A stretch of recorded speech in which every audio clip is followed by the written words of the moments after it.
concert is my attempt to fill in the blanks, and it is called A Voice Becoming.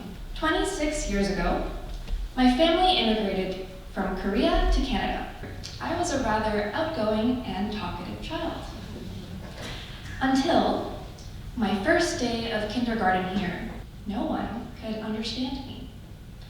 And overnight, I became a girl without words. So, I think the perfect place to begin is with Mendelssohn's Lied im Wald, which translates to Song Without Words.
Piece is Liebestraum by Liszt, and it translates to Dreams of Love. And I want to play it for my younger self and maybe some of the younger musicians in the room today, just to say that we often mistake difficulty as failure. And honestly, one of the hardest parts about music isn't learning it, but keeping your love for it.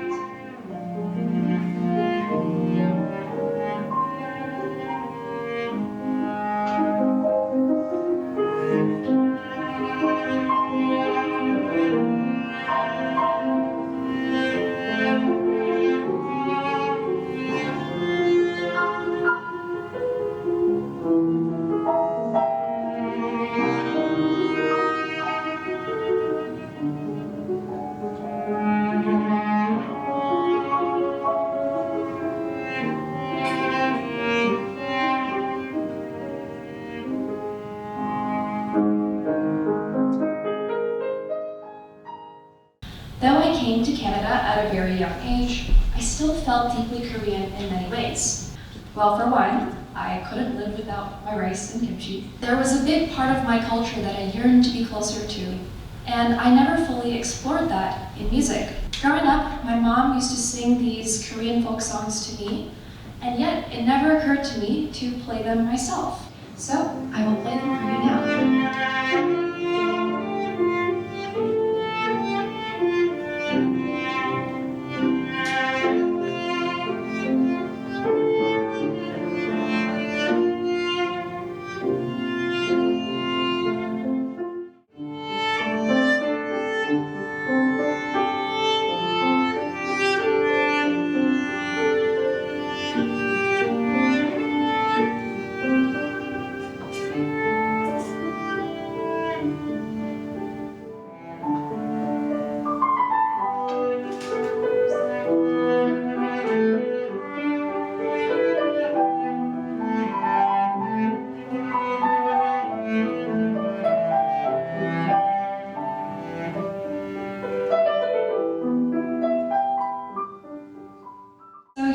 Is my Korean name, and it was the name that my mom gave me at birth. And yet, that was the name that was hidden away for a very long time. Because growing up, I was embarrassed by it, because no one could actually pronounce it. For all parties involved, including myself, Joanne was easier.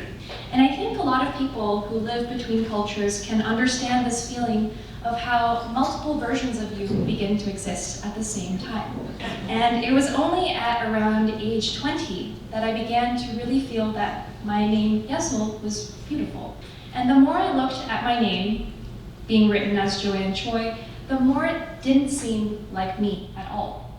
And so I decided 20 years after I've been living on this earth that I no longer wanted to hide Yesel. And from that point on, I always made sure it said Joanne Yesel Choi. Now, our next piece is called The Swan, and I wrote this at a time when I was performing and touring and competing with my quartet around the world. And yet, I kept wondering to myself, is this the life that I wanted? And is this truly me? I find myself at the lake again, a place my feet walk to when my soul feels stained with mud. Near the riverbank, a swan emerges with wings the color of sugar, gliding on the river's surface with grace. I stand at the water's edge, hands clenched with the weight of my hopes and cries. I bare my soul to the sky and stretch my arms, yearning to fly. Its wings burn into ash as it thrashes wildly in the water before falling still. Then, from the swan's belly, a small crow emerges as it sheds the wings of the swan, wings too heavy and large for its small, untamed body. It flies, it soars, no longer a sigh, but the heartbeat of a liberated spirit. When COVID happened, music was actually taken away from me. After 17 years of living as Joanne Yesel Choi, the cellist, I realized that once I took cello away, there was nothing else to me. And when I had the moment to try and see what I could do, I learned that there were so many other things that I could be good at and things that I loved as well. Our final piece is called Portrait of an Invisible Sibling by Dhinuk Wijeratnam. After so many years of trying to find my voice, I realized that it was never meant to exist.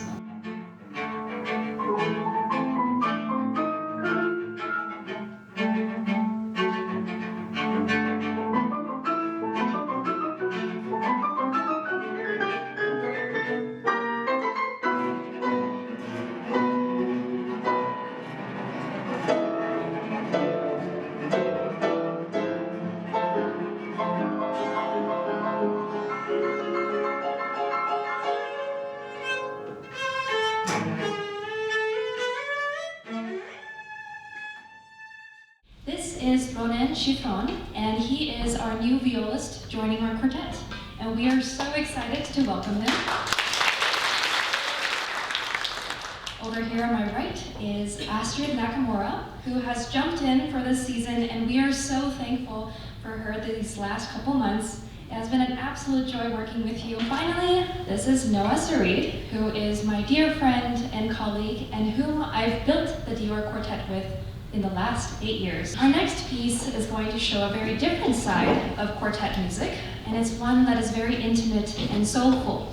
It's called Langsamer Satz by Webern. This piece was written when Webern had first fallen in love with his wife, and he wrote it, and it contains everything that you might expect from love. Not just the tender and beautiful moments, but also moments of uncertainty and tension as well.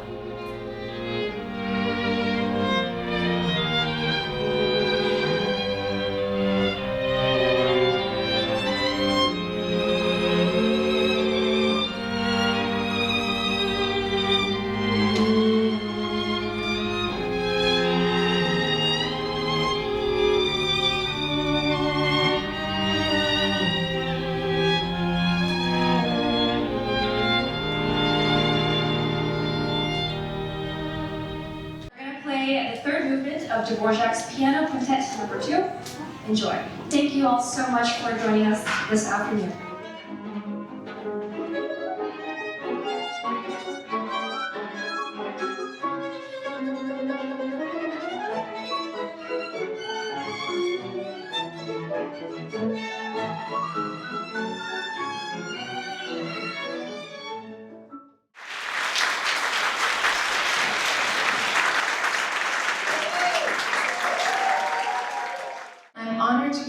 Virginia Parker Prize to Joanne Yusil Choi. Please join me in congratulating Joanne Yusil Choi, recipient of the 2025 Virginia Parker.